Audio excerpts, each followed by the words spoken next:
Every now and then, a prospective client will meet with us and they'll announce, I'm looking to hire two advisors. So we'll give them money for a year, each of them, and see how they do. And then maybe I'll consolidate. We're not going to play that game. And no advisor should be playing that game because that's what it is. It's a game. What's happening in this scenario is the first advisor is being measured against the second advisor. Both advisors are probably going to take more risk than they ought to or they should in an effort to win the business or win the match and hopefully wind up getting more business in the future. I thought this was a fluke that used to happen in the 80s and 90s when I was a young pup in the business. But this happened last week here in the office. So it turns out that someone in town sold a very large parcel of land. I mean, this was a big story. It was in the papers a year ago. And this person went out and immediately hired two advisors. And he instructed both advisors to put the money into bonds so he could generate some income from both advisors.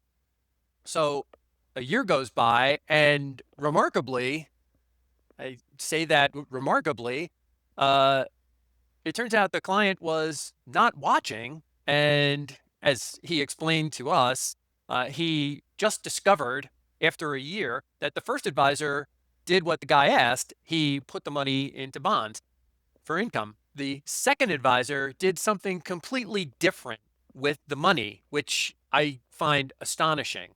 The second advisor didn't buy bonds at all. He invested the money into other places. He told the client, tell me if you've heard this before, he wanted to generate bigger returns and hopefully win all the business eventually. That advisor was fired on the spot by the client, as he should be. But this guy, this prospective client, then turns to us saying he's looking for a new second advisor. We turned down the opportunity to be the second fiddle. As a fiduciary, it's hard to justify having multiple advisors. Now, before I get into the reasons why that doesn't really make a lot of sense, I want to say that if a client wants to have a small side account to do some speculative trading, some day trading, or they have some pet stocks that they want to buy and sell every now and then, that's completely different. If we're talking about pitting one advisor against another advisor, there's a few reasons why that shouldn't happen. The first is both advisors are not going to know what's happening in the other guy's backyard. We don't know how much risk they're actually taking. The second point, and I think I made this clear in the example, is that it puts an emphasis on short-term performance. Advisors, and to a certain extent clients, want advisors to be taking more risk in that scenario just to show better short-term returns. I can tell you with 40 years in the industry, this approach rarely works out. The third point I want to make is more questions. How diversified are you? Hard to tell. The second question is, how balanced are you? Again, hard to tell when everything is in multiple buckets.